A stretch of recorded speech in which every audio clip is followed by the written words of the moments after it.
Gaya-gaya po tumaya yung mga House of Representatives na ano yung TRICOM. Gaya-gaya po tumaya. Ang tanong, bakit si Diskaya hindi na testify sa inyo at nag-affidavit sa inyo? Doon siya kay Senator Marcoleta sa Blue Ribbon ng Senado nagtapat. Kasi po, nakakatakyot kayo dyan. Wala pong tiwala sa inyo ang magiging state witness. Kasi nga po, ang mga kumobra ng mga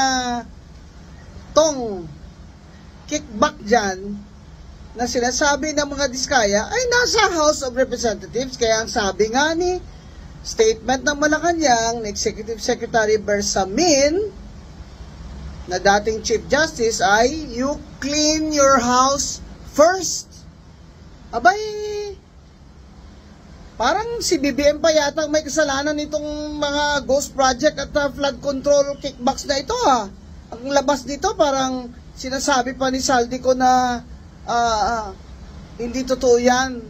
Hindi naman ako ang mastermind dyan. Aba, di magtapat ka na.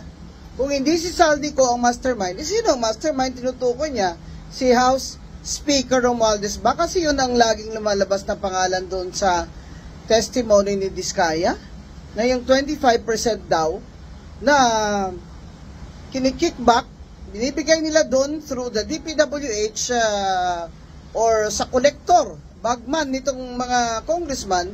Ang sinasabi, 25% ay para sa taas kay Saldico at para kay Romualdez. At yung 5% naman, grabe, 30% lahat. Ang 5% naman ay yung insertion fee ng congressman na nagpa-insert doon sa budget.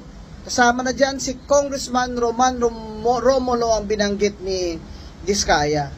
Abay, insertion fee, alam mo ang sagwa pakinggan ha, insertion fee. Ibig sabihin, siningit mo lang dyan sa General Appropriations Act. Siningit mo lang dyan sa national budget. Kuha ka na ng 5%, sa 1 bilyon, magkano yun? Ha? Sige nga, magdudamat na nga kayo dyan. Grabe. Grabe na ang galit ng tao. And justified na anger. Pati si BBM, naiyak na sa kanila. Parang, nagsisikap naman yung isa, hindi ba? BBM, hanggang doon lang ba? Hanggang dito lang ba tayo? Pa-investigate. Pailan nyo na yan. Tama yung ginagawa ni Secretary Dizon. Stop lahat ng flood control budget ay huwag ipasok sa 2026. By may 2025 pa. Parang akala ng mga ito, makakalimutan natin ito. Mga kababayan, ang issue sa 2028 sa pagpili ng presidente ay korupsyon. Sasabihin na naman nila si Sara Duterte may korupsyon din sa 125 million na confidential funds.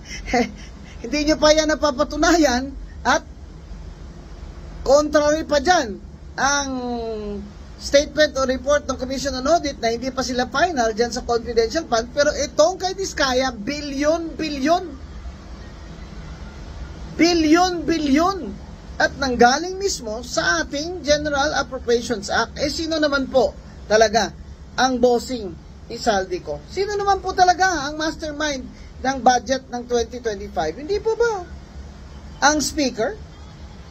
At ang kanang kamay niya, si Appropriations Chair Saldico. Kaya tama po sabi ni BBM, clean your house first. Sabi nila, si Diskaya, nagsisinungaling yan. Itong mga congressman na may malis ha, pati ba naman yung notaryo ay pupunahin nyo pa? Grabe kayo. Para lang mahanapon nyo ng butas si Diskaya. Pwede hanapin nyo yung attorney Ray Sigobiense na yan. Dahil sigurado ako, kilalang abogado yan. Hindi po yan fly by night, may opisina po yan. At yung notaryo niya ay hindi po expired. Alam ko po yon dahil pinahanap ko kung kailan ang expiry.